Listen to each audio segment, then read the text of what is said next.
Bago nga tayo magsimula ay isang malaking shoutout kay Edmond Cubal Supnet, Ronald Verbosidad, Chodoro Alonso, Mario Martir, Jamie Amadar. Nagsimula na sa matinding training ang Latvia paghahanda nga ito sa Olympic qualifying tournament at masasabi nating mas handa at mas advanced ang training nila dahil last month pa lang nagsimula na ang kanilang training camp at mas mahabang oras ang kanilang training kaya naman masasabi nating handa na sila sa Olympic qualifying tournament at bukod sa advanced training sa kanila rin ang home court advantage. Kaya malaking hamon talaga sa Gilas Pilipinas kung paano makakasabay sa lakas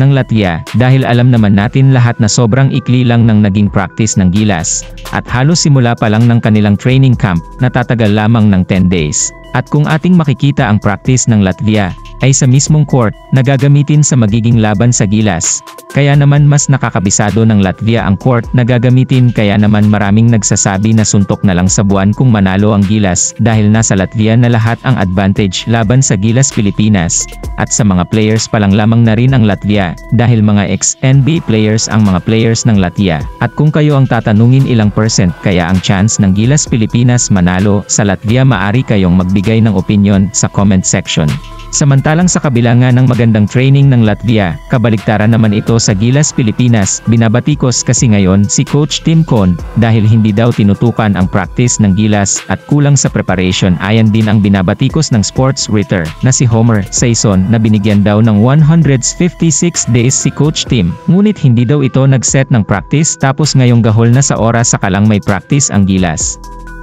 Ayon kasi sa mga report pinatapos muna ang PBA at saka lang nakapag-set ng practice ang Gilas dahil ang mga players ng Gilas ay naglalaro sa PBA kaya naman kailangan talaga tapusin muna ang liga at alam naman natin lahat na tatagal lamang ng 10 days training ang Gilas at magkakaroon ng 3 tune-up games laban sa Taiwan Mustang sa Lunes at sa June 27 laban sa Turkey at sa June 30 naman laban sa Poland. At kung kayo ang tatanungin nagkulang ba talaga sa preparation si Coach Tim Cone sa practice ng Gilas, maari kayong magbigay ng comment sa comment section.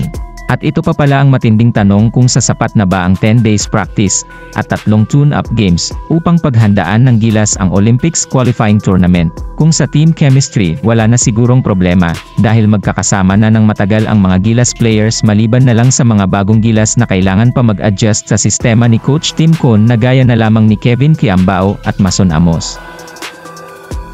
Sa ibang balita naman, hindi na makakapaglaro sa Olympics qualifying tournament ang point guard ng Gilas na si Scottie Thompson. May iniinda kasi itong back injury na kailangan ipahinga kaya naman ang back out na si Scottie. Ang good news naman mukhang may kapalit na si Scottie Thompson. Spotted kasi sa Gilas Pilipinas practice si Roger Pogoy na kasama ang assistant coach ng Gilas na si Sean Chambers. At kung kayo naman ang tatanungin deserve ba ni Roger Pogoy na pumalit sa pwesto ni Scottie Thompson o meron pang mas deserving, gaya na lamang ni Renz Abando, Jordan Heading, RJ Abarientos, Matthew Wright.